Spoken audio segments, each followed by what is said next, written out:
Hey there, welcome back to Endless Food channel. Today we are going to learn how to make Bobbattu. These are called differently in each language. In Andhra and Telangana, they are called Bobbattu, and in Maharashtra, they are called as Puran Poli. In our house, we call its stuffing as Purnam, and it is very auspicious. It would be made on any festival, any puja, or any auspicious work. So let's see how we can do Puran Poli today using this Purnam with perfect measurements.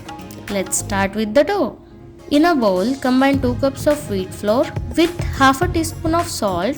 Add water gradually and knead until you have soft dough. It should be slightly softer than roti dough. Cover it with a damp cloth and set it aside.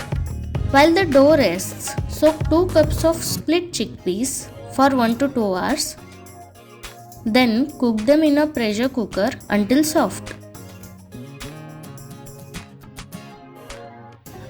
See, our dal got cooked, so mash it with a masher. There is a little water in it. Don't worry, because when we heat it, the water evaporates. So after it is mashed, put a pan on the gas and add this in it, and now mash it well. See, still it has liquid consistency. We can mash it after it gets a little closer. So let it become closer.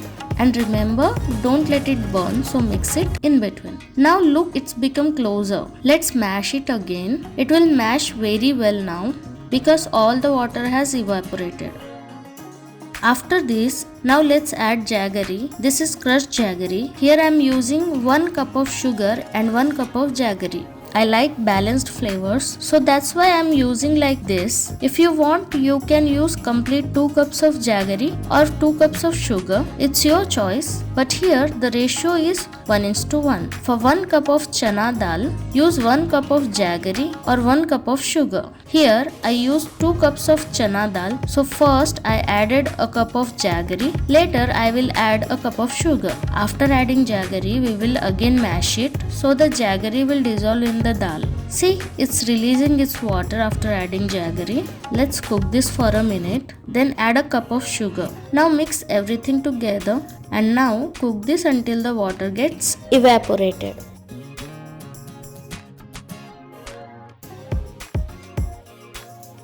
Now let's add some flavors to the Purnam. Here I am adding half a teaspoon of cardamom powder and half a teaspoon of nutmeg powder. And we get the perfect consistency. See, we need this type of consistency. Here, this is hot now, so it's a bit sticky. But when it cools down, then it will become closer. We can make a ball of it. Switch off the gas and take this in a bowl.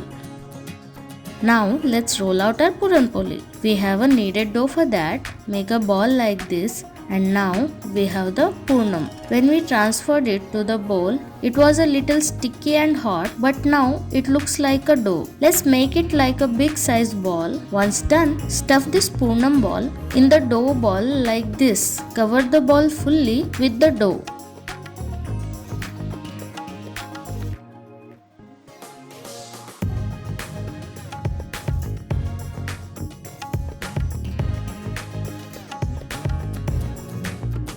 Now let's roll it. So let's first coat it in dry flour.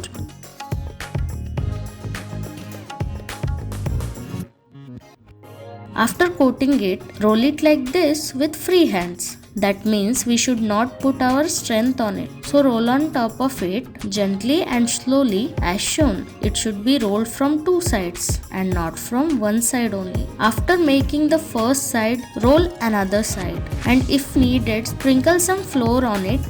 If the stuffing comes out during rolling, don't worry, it can be covered by sprinkling flour on it. See, our Puran Poli is done. Remove the excess flour and other side, place the pan on the flame and add a teaspoon of ghee. Spread this poli on the pan. Flip in between and add ghee. Fry it until we get golden spots on it. Now our Puran Poli is ready. Thanks for watching this video. If you like this video, please like, share and subscribe to the channel. Until next time, happy cooking!